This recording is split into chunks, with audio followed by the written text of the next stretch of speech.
দর্শক এই মুহূর্তে রয়েছে মির্জা আব্বাস মহিলা কলেজের যে ভোট কেন্দ্রটি রয়েছে সেই ভোট কেন্দ্রের সামনে। এই মির্জা আব্বাস মহিলা কলেজ ভোট কেন্দ্রে কিন্তু মোট তিনটি ভোট কেন্দ্র রয়েছে।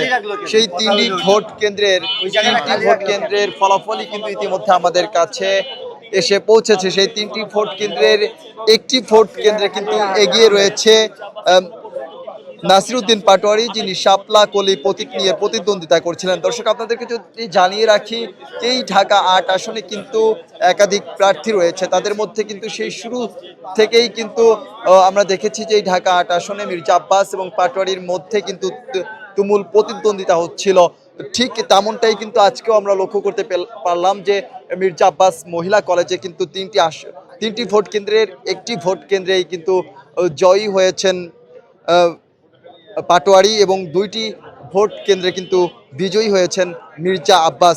যদি আপনাদেরকে বলি যে একটি ভোট কেন্দ্রে 528টি ভোট পেয়েছেন পাটোয়ারি এবং 627 ভোট পেয়েছেন মির্জা আব্বাস। এখানে প্রায় 99 ভোটে কিন্তু এগিয়ে রয়েছেন মির্জা আব্বাস। এবং অপর একটি ভোট কেন্দ্রে ভোট প্রয়োগ করেছিলেন মির্জা আব্বাস স্বয়ং নিজে, সেই ভোট কেন্দ্রে কিন্তু 516 ভোট পেয়েছেন তিনি এবং 523 ভোট পেয়েছেন নাসিরউদ্দিন পাটোয়ারি।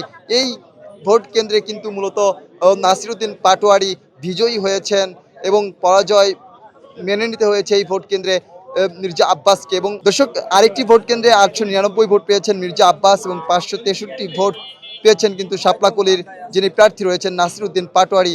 এই তিনটি ভোট কেন্দ্রে মোট 428 ভোটে কিন্তু এগিয়ে রয়েছেন মির্জা আব্বাস।